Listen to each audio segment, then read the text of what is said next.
La sortie médiatique, la dernière pour le parti Les Démocrates, je pense qu'il y a longtemps que ce parti est en train de tirer sur la sonnette d'alarme en ce qui concerne le code électoral.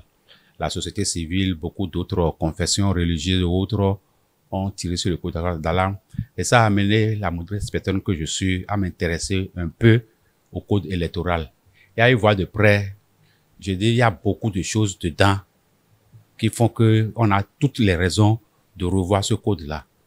Parce que lorsqu'on dit 20% pour chaque parti politique et qu'à côté, en même temps, on dit 10% pour les partis qui vont aux élections avec une alliance de gouvernance.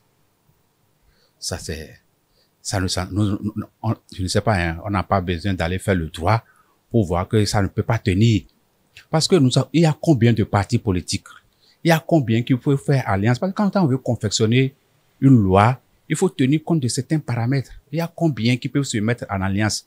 Bon, admettons même que c'est possible. Est-ce que ces deux partis qui sont en alliance aujourd'hui sont vraiment sûrs d'obtenir au moins 10% dans toutes les circonscriptions? Ils sont sûrs. Qu'est-ce qui les rassure? Qu'est-ce qui les rassure? On doit se poser cette question-là.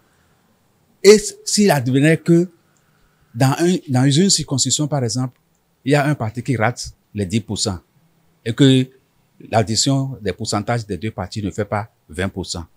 Et que de l'autre côté, il y a personne qui est 20% dans toutes les circonscriptions. On a dit que l'élection sera déclarée infructueuse, tel un appel d'offres. Je pense qu'il vaut mieux corriger ça et éviter qu'on en arrive là. Est-ce que vous voyez?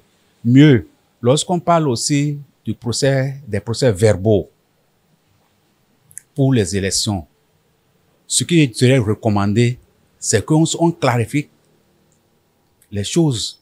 Qu'on dise, par exemple, les partis de la mouvance auront une copie du procès verbal, les partis de l'opposition auront une copie du procès verbal, et le reste, on en fait ce qu'on veut.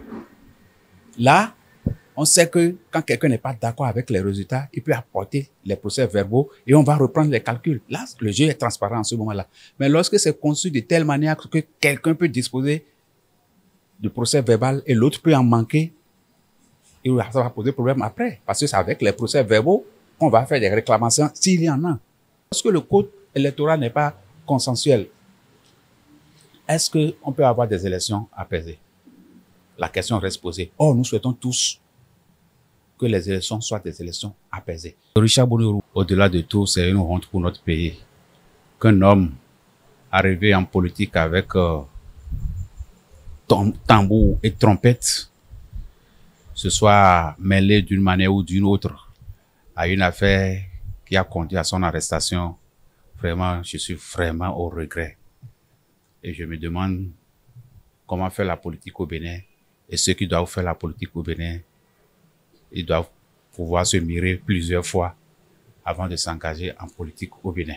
Ce que moi, je veux lui reprocher, d'abord, j'ai appris qu'il a reconnu avoir remis une importante somme aux agents de l'administration béninoise. Ce qui n'est pas... Parce que bon, c'est vrai, nous sommes dans un pays où la générosité est de mise. Lorsque quelqu'un vous demande service ou que vous rendez service à quelqu'un ou vous demandez d'autres, on a souvent l'habitude de vous faire de petits gestes. Mais ici, le montant est tellement important qu'on ne peut pas ne pas penser qu'il y a quelque chose qui ne va pas. Donc, ce que moi, je vais lui reprocher, c'est de lui reprocher, de lui dire qu'est-ce qui presse. Qu'est-ce qui presse? Pourquoi il est pressé d'aller vite? Pourquoi il ne peut pas prendre le temps nécessaire pour constituer un dossier en bonne et due forme et faire les formalités telles que cela se doit et s'attendre à l'obtention d'une réussite dans les conditions requises? C'est ce que moi, je veux lui reprocher ça. Parce que c'est comme il a voulu aller très vite et ça a mal tourné.